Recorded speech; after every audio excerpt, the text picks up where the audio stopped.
হিন্দুর মাইয়া, কি দরকার ছিল তোর শেখের লগে পীড়িত করার? রিয়াজের খবর পাওয়া গেছে? না, কোনো খবর নাই। আর ওই শ্যামলাটা, ওর কোনো খবর আছে? আরে রিয়াজ সৈফুদ্দিনের বেটা, তার কোনো খবর নাই। চলেন চলেন চলেন দেখি। আচ্ছা, চলেন চলেন চলেন। দেখি। হ্যাঁ, হ্যাঁ, পোলাপান চলেন, অবুঝ। চলেন। তাই বলে আমরাও যদি অবুঝ হইয়া যাই তাইলে কি হয়? মনিরুলের সাথে আর কোনোদিনও কথা কইবি না, বুঝছস?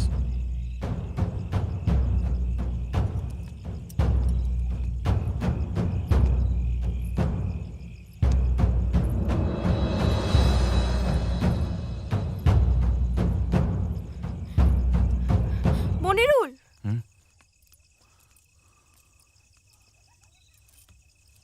নিজে তো পেট ভরে খেলে, বাকিদের তো কিছুই জোটেনি মনে হয়।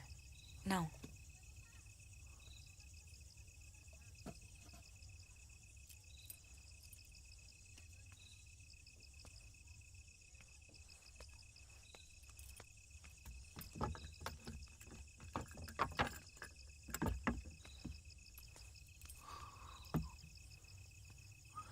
কমরেড ইন্দুবালা, আপনারা থাকুন। আপনারা থাকলেই আমরা থাকব। চলি।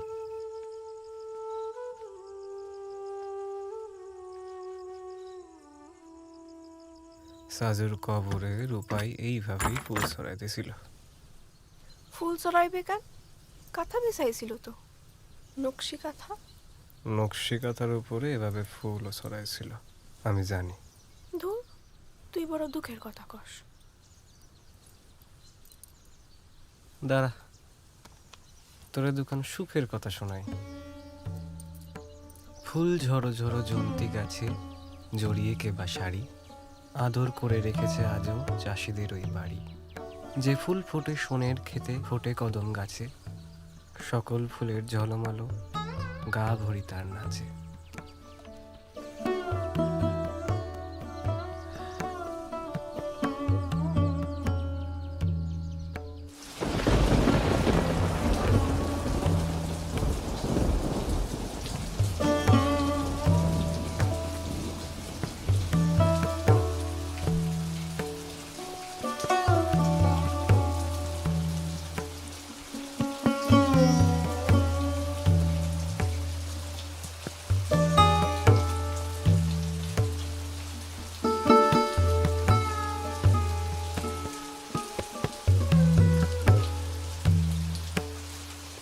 মনিরুল,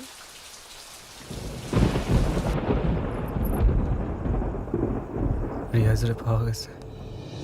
কাঁদিছে চাতক কার তরে সুখ, যে জীবন নাহি স্মরণে।